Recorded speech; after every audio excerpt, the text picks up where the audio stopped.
TET అభ్యర్థులకు T shirt ప్రేక్షకులకు నమస్కారం. మనం ఈరోజు సైన్స్ పద్ధతులు బోధనా శాస్త్రం అనేటువంటి పేపర్ 2లో భాగంగా విజ్ఞాన శాస్త్ర ప్రయోగశాల శాట్ గురించి విశదీకరంగా తెలుసుకుందాం. స్ట్రక్చర్ ఆఫ్ కాంటెంట్ అంటే సిలబస్ యొక్క స్ట్రక్చరు ఈ విధంగా ఉంది. మెథడాలజీ కోసం పేపర్ 2 సైన్స్లో 6 మార్కులు మల్టిపుల్ చాయిస్ క్వశ్చన్స్ ఇవ్వడం జరుగుతుంది. ఒక్కసారి గతంలో వచ్చినటువంటి ప్రశ్నలు కనుక మనం చూసినట్లయితే, కింది రిజిస్టర్లో నమోదు చేసే వస్తువులు కొనడానికి కొటేషన్స్తో పని లేదు. 1 వాడే వస్తువుల స్టాక్ రిజిస్టర్, 2 తాత్కాలిక సామగ్రి స్టాక్ రిజిస్టర్, 3 పగలని వస్తువుల స్టాక్ రిజిస్టర్, 4 పగిలే వస్తువుల స్టాక్ రిజిస్టర్. దీంట్లో కొటేషన్స్తో పని లేనటువంటి స్టాక్ రిజిస్టర్ ఏదైతే ఉందో అది తాత్కాలిక స్టాక్ రిజిస్టర్, తాత్కాలిక సామగ్రి స్టాక్ రిజిస్టర్కు మనకు కొటేషన్స్తో పని లేదు. కాబట్టి ఆన్సరు 2 తాత్కాలిక సామగ్రి రిజిస్టర్. జీవశాస్త్ర స్పెసిమెన్లను ప్రయోగశాలలో దీర్ఘకాలం తడి స్థితిలో భద్రపరచడానికి ఈ రసాయనాన్ని వాడుతారు. ఇచ్చినటువంటి ఆన్సర్స్ 1 పాదరసం, 2 స్పిరిట్, 3 ఫార్మాలిన్, 4 ఆల్కహాల్. అయితే జీవశాస్త్ర స్పెసిమెన్లను భద్రపరచడానికి మనం ప్రయోగశాలలో ఫార్మాలిన్ను వాడతాం. కాబట్టి సమాధానం ఫార్మాలిన్. 3వ ప్రశ్న కనుక మనం గమనించినట్లయితే, గతంలో అడిగినటువంటి ప్రయోగశాల మీద, ప్రయోగశాలలో కింది కారణాల వల్ల అగ్ని ప్రమాదం జరిగినప్పుడు మంటలపై పొడి ఇసుక చల్లుతారు.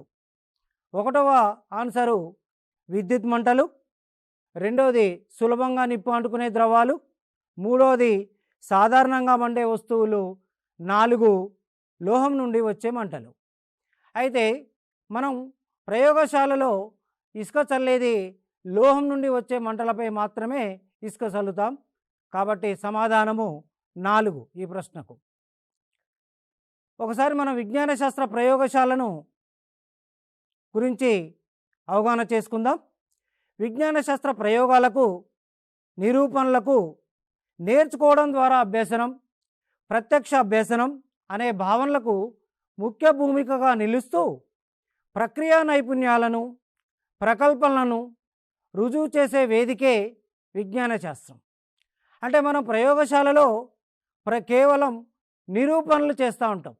మనం రోజువారీ దైనందిన జీవితాల్లో మనకు ఎదురయ్యేటువంటి ఏవైతే సైన్స్కు సంబంధించినటువంటి అంశాలు ఉంటాయో వాటన్నింటినీ మనం ప్రయోగశాలలో నిరూపణ చేసి వాటి ద్వారా మనం ప్రయోగ అనుభవాన్ని పొందడం జరుగుతుంది. ప్రయోగశాల ఆవశ్యకత ఎందుకు? అసలు ప్రయోగశాలలో మనం ఏం చేస్తాం, దీని అవసరం ఏమిటి అనేటువంటి ఒక్కసారి కనుక మనం పరిశీలించినట్లయితే, శాస్త్ర సత్యాలను, సూత్రాలను, నియమాలను రుజువు చేసి సాధారణీకరించడానికి ప్రయోగశాల అవసరమవుతుంది. శాస్త్రీయ సత్యాలు ఏమైతే ఉన్నాయో వాటిని, ఉదాహరణకు వేడి చేస్తే పదార్థాలు వ్యాకోచిస్తాయి, ఇది నిజమా కాదా అని తెలుసుకోవడానికి మనం ప్రయోగశాలలో పదార్థాలను వేడి చేసి నిరూపణ గురి చేసి ఆ సత్యాన్ని నిరూపించుకుంటాం. అదేవిధంగా శాస్త్రీయ సూత్రాలు ఏవైతే ఉన్నాయో ఆ శాస్త్రీయ సూత్రాలను బాయిల్ నియమం లాంటివి, బాయిల్ నియమాలు, చార్లెస్ నియమాలు లాంటివి కూడా మనం ప్రయోగశాలలో నిరూపణ చేస్తూ ఉంటాం. నిత్య జీవితంలో జరిగే అనేక రకాల చర్యలకు పరిష్కారం కనుగొనే సామర్థ్యం అభివృద్ధి చెందుతుంది. ప్రయోగశాల వల్ల మన నిత్య జీవితంలో ఎదురయ్యేటువంటి ఏవైతే అనుభవాలు ఉన్నాయో వాటిని చేయడం ద్వారా నేర్చుకోవడం అనేటువంటి అనుభవం పొందడం ప్రయోగశాల వల్ల సాధ్యమవుతుంది. ఎందుకు, ఏమిటి, ఎలా అనే ప్రశ్నలకు సమాధానాలు తెలుసుకోగలుగుతారు. మనం ప్రతినిత్యం మనకు ఎదురయ్యేటువంటి ప్రశ్నల్లో ఎందుకు, ఏమిటి, ఎలా అని ప్రశ్నించుకుంటూ వాటికి సమాధానంగా ప్రయోగశాలలో నిరూపణ చేసుకునేటువంటి అవకాశం ఉంది. అంటే ప్రయోగశాల వల్ల విద్యార్థుల్లో శాస్త్రీయ వైఖరి అవలంబించబడుతుంది. ఒక్కసారి కనుక మనం ప్రయోగశాల రకాలను కనుక చూసినట్లయితే, ప్రయోగశాల నమూనాలు చాలా ఉన్నప్పటికీ వాటిలో విరివిగా వాడేటువంటి నమూనాలు 2 వాడుతూ ఉంటాం. 1 ఉపన్యాస ప్రదర్శన సమ్మిళిత ప్రయోగశాల, అంటే ఉపన్యాసము, ప్రదర్శన రెండూ కలిసి ఉండేటువంటి ప్రయోగశాల ఒక రకం, ఉపన్యాస గది మరియు ప్రయోగశాల గది వేరువేరుగా ఉండేటువంటి ప్రయోగశాలలు ఇంకొక రకంగా ఉంటాయి. నెక్స్ట్ ఒకసారి ప్రయోగశాలలో రిజిస్టర్లు కనుక మనం గమనించినట్లయితే, ప్రయోగశాలలో స్టాక్ రిజిస్టర్, ఇది 4 రకాలుగా ఉంటుంది. స్టాక్ రిజిస్టర్ ఒకటి పగిలే వస్తువుల రిజిస్టర్. పగిలే వస్తువులు ప్రయోగశాలలో ఏముంటాయి? పిప్పెట్, బ్యూరెట్ లాంటి బీకర్ల లాంటి గాజు పరికరాలు పగిలే అవకాశం ఉంది. కాబట్టి వీటిని పగిలే స్టాక్ రిజిస్టర్లో నమోదు చేస్తాం. పగలని వస్తువుల రిజిస్టర్ సింపుల్ పెండ్యులం, త్రాసు, తర్వాత స్పెక్ట్రోమీటర్ లాంటివి వస్తువులు పగలని వస్తువుల కింద వస్తూ ఉంటాయి. వీటిని పగలని వస్తువుల స్టాక్ రిజిస్టర్ కింద నమోదు చేసి మనం స్టాక్ రిజిస్టర్లను మెయింటైన్ చేస్తూ ఉంటాం.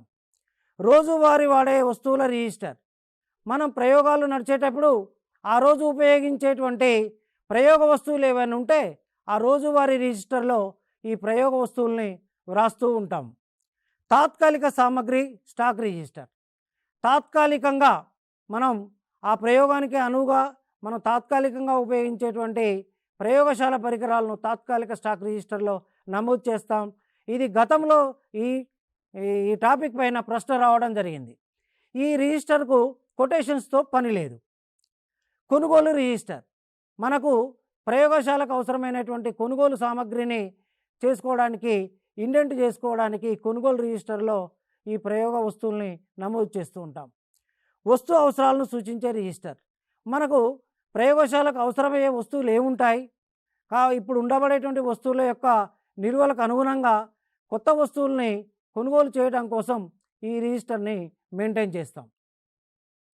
విజ్ఞాన శాస్త్రంలో ప్రయోగశాలలో అనేక జాగ్రత్తలు తీసుకున్నప్పటికీ అప్పుడప్పుడు కొన్ని ప్రమాదాలు సంభవిస్తూ ఉంటాయి. ఉపాధ్యాయుడి పర్యవేక్షణలో విద్యార్థులు ప్రయోగాలు చేస్తున్నప్పటికీ కొన్ని సందర్భాల్లో ప్రమాదాలు జరుగుతూ ఉంటాయి.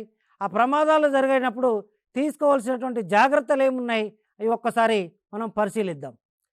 ఆమ్లాల వల్ల కాలిన గాయాలు కనుక అయినట్లయితే సోడియం బైకార్బోనేట్ ద్రావణం, అమ్మోనియా ద్రావణంతో గాయాన్ని కడిగి బ్యాండేజ్ వేసి ఉంచాలి.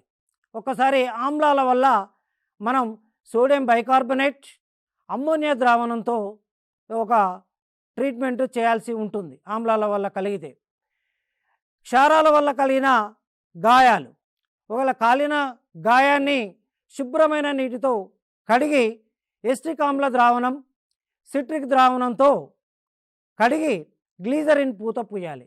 ఒక్కసారి మనం గమనించినట్లయితే ఆమ్లాల వల్ల గాయాలైతే క్షారాలు, క్షారాల వల్ల గాయాలైతే ఆమ్ల ద్రావణాలతో మనం ట్రీట్మెంట్ చేసుకోవాలి. భాస్వరం వల్ల కలిగిన గాయాలు, కాలిన గాయాన్ని శుభ్రమైన నీటితో కడిగి సిల్వర్ నైట్రేట్ ద్రావణాన్ని దూదిలో ముంచి ఆ గాయం అయిన చోట కట్టాలి. ఈ ప్రశ్న గతంలో కూడా వచ్చింది. భాస్వరం వల్ల ప్రమాదం జరిగితే ఎలాంటి పదార్థం వాడాలి అంటే సిల్వర్ నైట్రేట్ అనేటువంటిది వాడాల్సి ఉంటుంది. సోడియం పొటాషియం వల్ల గాయాలైతే కాలిన భాగాన్ని కిరసనాయిల్లో ముంచిన దూదితో శుభ్రపరిచి గ్లీజరిన్ పూత పూయాలి. స్టవ్, మరిగే నీరు వల్ల కాలిన గాయాలు, ఒకవేళ మరిగే నీరు కనుక శరీరంపై పడ్డప్పుడు, స్టవ్ ద్వారా మంటలు అంటుకున్నప్పుడు గాయాలను చల్లని శుభ్రమైన నీటితో కడిగి సాధారణ ఉప్పు మరియు గ్లీజరిన్ కలిపి ఆ గాయంపై కట్టు వేయాలి. తెగిన గాయాలు, తెగిన భాగాన్ని డెట్టాల్ ద్రావణంతో శుభ్రపరిచి అయోడిన్లో ముంచినటువంటి దూదితో ఆ గాయాన్ని కట్టాలి.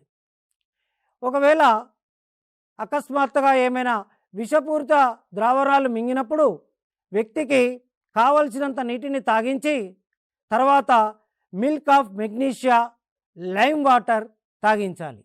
తక్కువ మోతాదులో కలిగిన విష ద్రావణాలను మింగినప్పుడు ఉప్పు ద్రావణం త్రాగించి వాంతి చేసుకునేలా చేయాలి.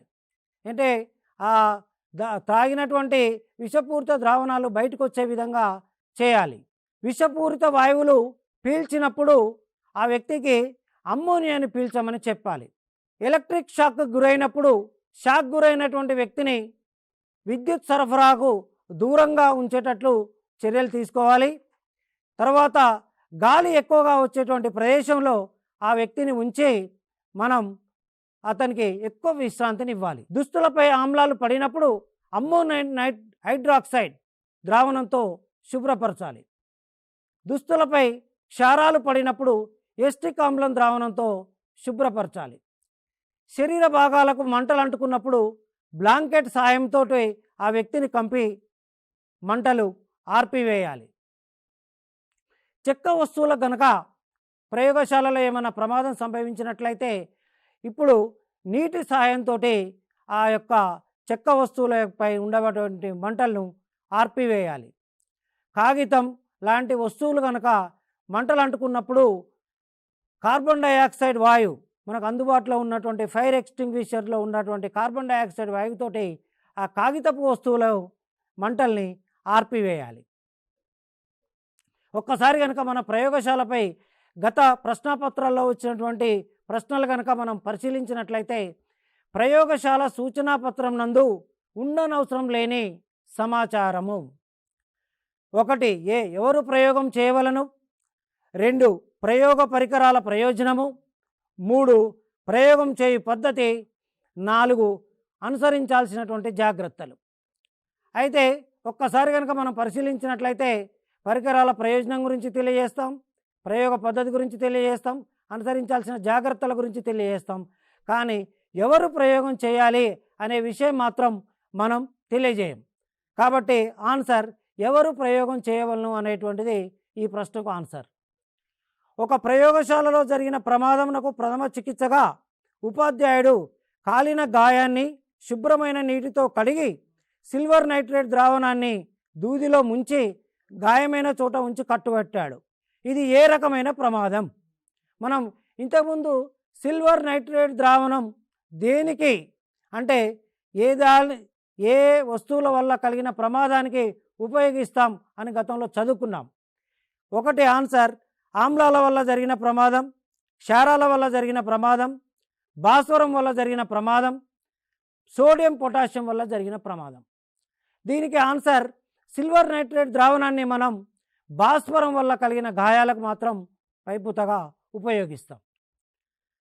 ఇంకొక విజ్ఞాన శాస్త్ర ప్రయోగశాలలో విజ్ఞాన శాస్త్ర పేటికలు అనేటువంటి చాలా ముఖ్యమైనటువంటి పేటికలు ఎన్సీఆర్టీ ఢిల్లీ వారు, ఎస్సీఆర్టీ హైదరాబాద్ వారు, నీట్ వరంగల్ వారు లాంటి సంస్థలు, డిపెప్, అపెప్, సర్వశిక్షా అభియాన్, రాష్ట్రీయ మాధ్యమిక శిక్షా అభియాన్ లాంటి ప్రాజెక్టులు విజ్ఞాన శాస్త్ర పేటికలను తయారు చేశాయి.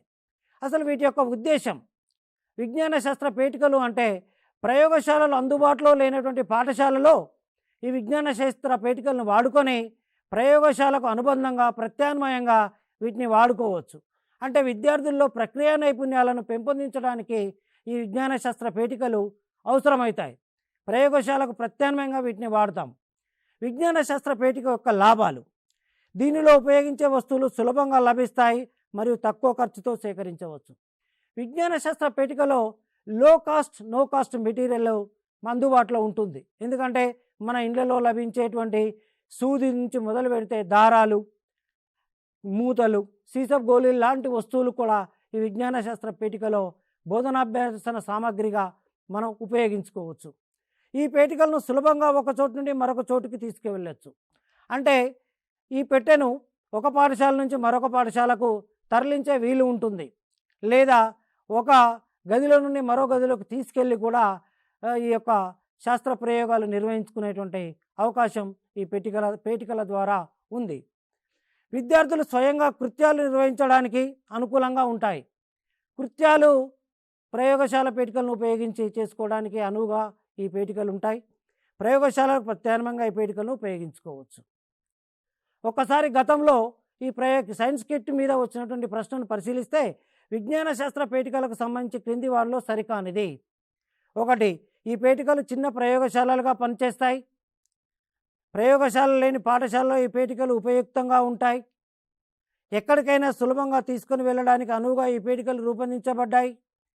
ఈ పేటికలు ఉపాధ్యాయుల కోసం రూపొందించబడ్డాయి. ఒక్కసారి మనం పై సమాధానాలను గమనించినట్లయితే పై 3 సమాధానాలు విజ్ఞాన శాస్త్ర పేటికకు సంబంధించినవి. కానీ విజ్ఞాన శాస్త్ర పీఠిక ఉపాధ్యాయుల కోసం కాదు, విజ్ఞాన శాస్త్ర పీఠిక విద్యార్థుల కోసం. కాబట్టి సమాధానం ఉపాధ్యాయుల కోసం రూపొందించబడ్డాయి అనేది ఈ యొక్క ప్రశ్నకు సమాధానం. ఒకసారి మనం స్కాలస్టిక్ అచీవ్మెంట్ టెస్ట్ని కనుక మనం గమనించినట్లయితే దీన్ని విద్యా విషయక నికష అని అంటాం. విద్యా విషయక నికష అన్నీ మనం ప్రస్తుతం సీసీ రికార్డుగా నమోదు చేస్తున్నాం. ప్రస్తుతం మనకు ఉండబడేటువంటి డైట్లలో కానీ బీడీ కాలేజీలలో కానీ ఇది సీసీ రికార్డుగా నమోదు చేస్తున్నాం. దీంట్లో 4 చాప్టర్స్ ఉంటాయి.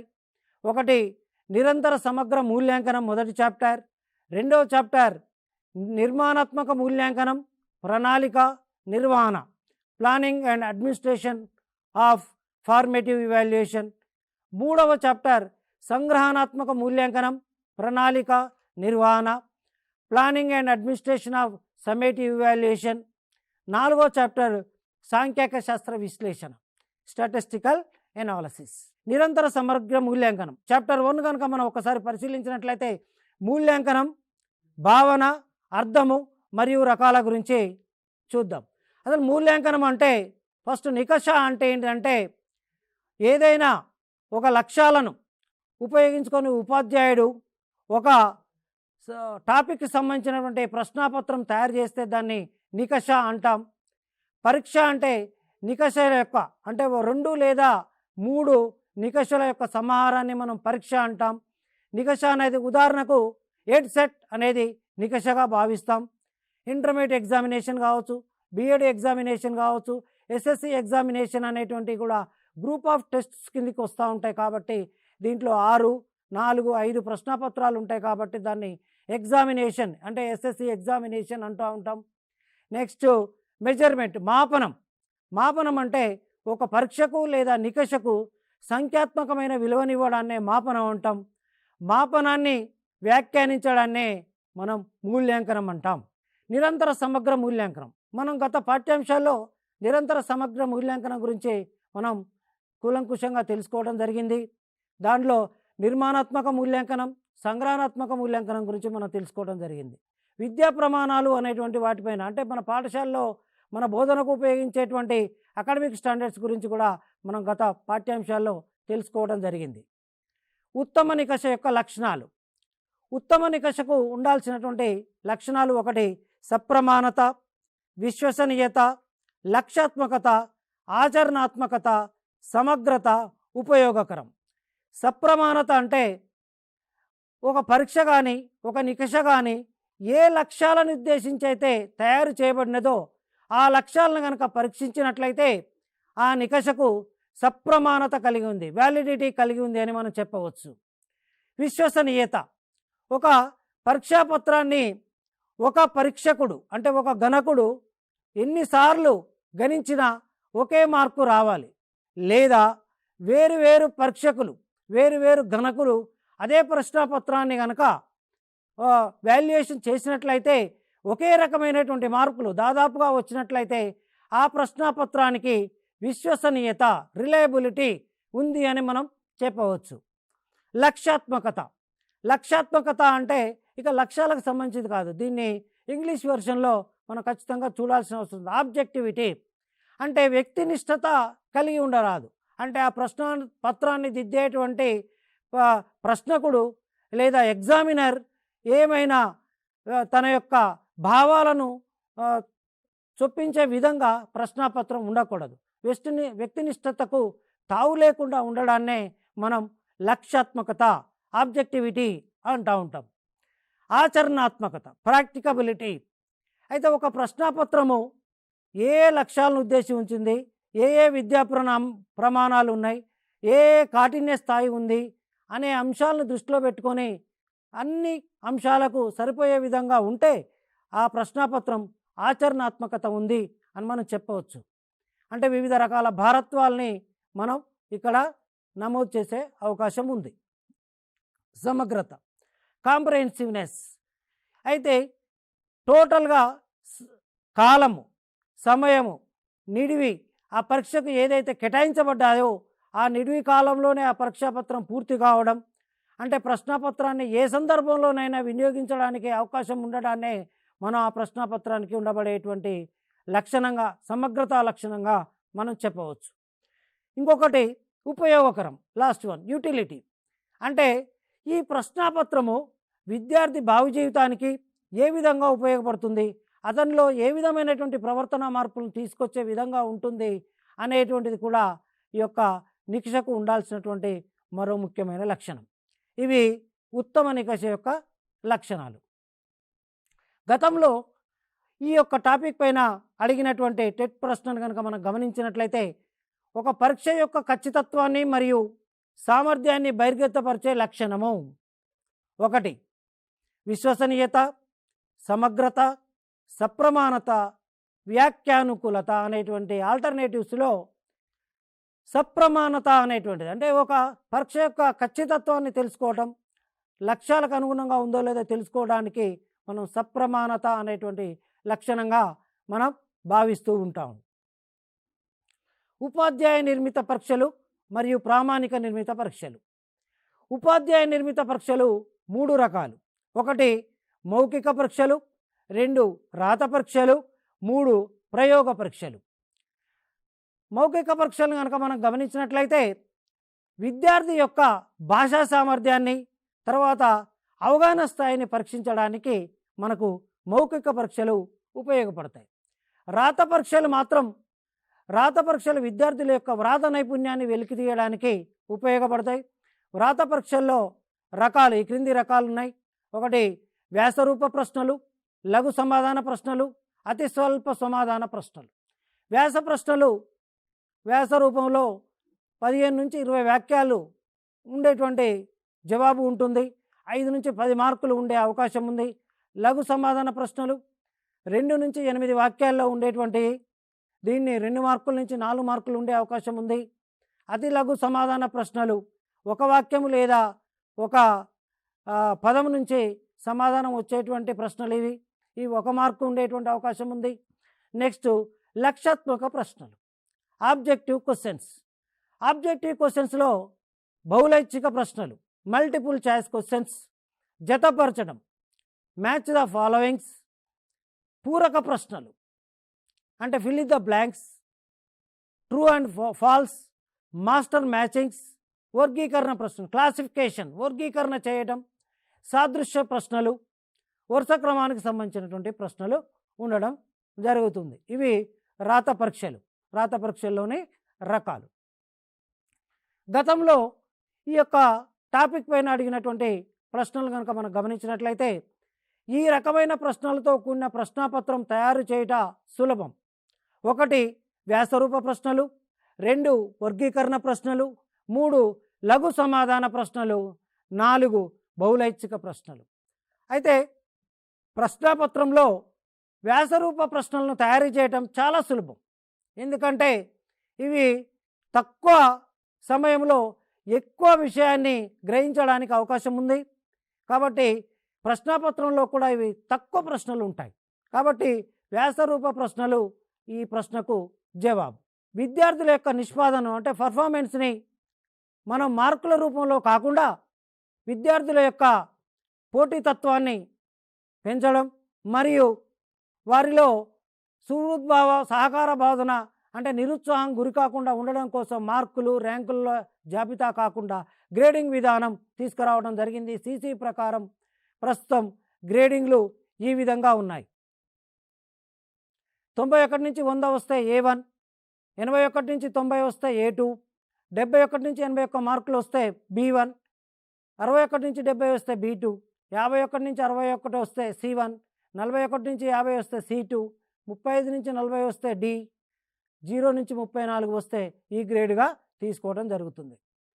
అయితే చాప్టర్ 2 నిర్మాణాత్మక మూల్యాంకనం, ప్రణాళిక, నిర్వహణ.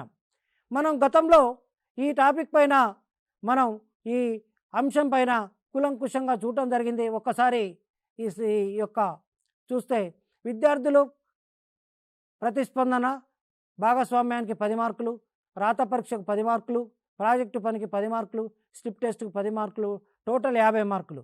మనం శాట్లో ఎనాలిసిస్ చేసేటప్పుడు నిర్మాణాత్మక మూల్యాంకనానికి 50 మార్కులు, అదేవిధంగా సంగ్రహణాత్మక మూల్యాంకనానికి 50 మార్కులు తీసుకోవడం జరుగుతుంది. అయితే ఒక్కసారి కనుక మనం సంగ్రహణాత్మక మూల్యాంకనం ప్రణాళిక నిర్వహణ చూసినట్లయితే క్వశ్చన్ పేపర్ తయారు చేయటం అంటే సమ్మేటివ్ అసెస్మెంట్ క్వశ్చన్ పేపర్ ఏ విధంగా తయారు చేస్తామంటే వెయిటేజ్ టేబుల్స్ తయారు చేసుకుంటాం. భారత్వ పట్టికలు, ప్రశ్నలకు భారత్వం ఇస్తాం, తర్వాత విషయ భారత్వం ఉంటుంది, తర్వాత కాఠిన్య స్థాయి భారత్వం ఉంటుంది, అకాడమిక్ స్టాండర్డ్కి సంబంధించినటువంటి భారత్వం ఉంటుంది. వీటి ఆధారంగా మనం బ్లూ ప్రింట్ తయారు చేసుకొని క్వశ్చన్ వైజ్ ఎనాలసిస్ టేబుల్ తయారు చేసుకుంటాం. అంటే ఏ ప్రశ్నకు ఏ సమాధానం ఉంది అనేటువంటిది మనం తయారు చేసుకుంటా ఉంటాం. దీనికి అనుగుణంగానే మనం స్కోరింగ్ కీ తయారు చేసుకుంటాం. తర్వాత క్వశ్చన్ పేపర్ అకాడమిక్ స్టాండర్డ్ వైజ్గా మనం క్వశ్చన్ పేపర్ తయారు చేసుకుంటాం. తర్వాత పరీక్ష నిర్వహించిన తర్వాత విద్యార్థులకు వచ్చినటువంటి మార్కుల లిస్టుని మనం ప్రిపేర్ చేసుకుంటాం. విద్యార్థుల యొక్క ఏ ప్రశ్నకు తక్కువ సమాధానం రాశారు, ఏ అకాడమిక్ స్టాండర్డ్లో విద్యార్థులు చాలా వీక్గా ఉన్నారు, తర్వాత ఏ కాఠిన్య స్థాయిని విద్యార్థులు చేయలేకపోతున్నారు అనే అంశాలను question wise analysis based on academic standards విద్యా ప్రమాణాల వారీగా మనం క్వశ్చన్ వైజ్ ఎనాలసిస్ చేస్తాం. తర్వాత కాంటెంట్ బేస్డ్గా చేస్తాం. తర్వాత క్వశ్చన్ ఫామ్లో చేస్తూ ఉంటాం. ఒక్కసారి మనం లాస్ట్ చాప్టర్ కనుక గమనించినట్లయితే సాంఖ్యక శాస్త్ర విశ్లేషణ మనం ఈ విధంగా అంటే మీన్ మీడియన్ మోడ్ చూస్తాం, తర్వాత ర్యాంక్ రిలేషన్ చూస్తాం, గ్రాఫికల్ రిప్రజెంటేషన్ చూస్తూ ఉంటాం, నార్మల్ ప్రాబబిలిటీ కర్వ్, తర్వాత మనకు వచ్చినటువంటి గ్రాఫులు అవి ఫ్రీక్వెన్సీ పాలిగాన్ కానీ లేకపోతే అవన్నీ కూడా నార్మల్ ప్రాబబిలిటీ కర్వ్లో వేసి వాటికి నార్మల్ ప్రాబబిలిటీ కర్వ్ అనేటువంటిది ఒక ఆదర్శ వక్రము, గాసియన్ వక్రం అంటాం. ఈ ఆదర్శ వక్రానికి మనకు వచ్చినటువంటి విద్యార్థుల యొక్క నిష్పాదన ఏ విధంగా ఉంది, ఏమన్నా వైషమ్యం ఉందా, తర్వాత ఏమన్నా సాధారణ పరిస్థితుల్లో ఉన్నాయా లేదా అని తెలుసుకోవడానికి ఈ యొక్క నార్మల్ ప్రాబబిలిటీ కర్వ్ ద్వారా మనం ఎనాలిసిస్ టేబుల్ డీవియేషన్స్ చూస్తూ ఉంటాం. తర్వాత గ్రాఫికల్ రిప్రజెంటేషన్ చేస్తాం. అంటే సంచిత సోపాన చిత్రాలు, తర్వాత ఓగైవ్ పాలిగాన్ లాంటివి, ఫ్రీక్వెన్సీ పాలిగాన్ లాంటివి ఈ యొక్క రేఖాచిత్రాల ఆధారంగా విద్యార్థుల యొక్క నిష్పాదన శ్రేణీకరణను మనం గ్రాఫికల్ రిప్రజెంటేషన్ చేస్తూ ఉంటాం. విజ్ఞాన శాస్త్ర ప్రయోగశాల, దాన్ని తీసుకునే జాగ్రత్తలు, విద్యా వికసయ నికష గురించి మనం కూలంకుషంగా ఈ ఎపిసోడ్లో తెలుసుకున్నాం. మరొక పాఠ్యాంశంతో మళ్ళీ కలుద్దాం. నమస్కారం.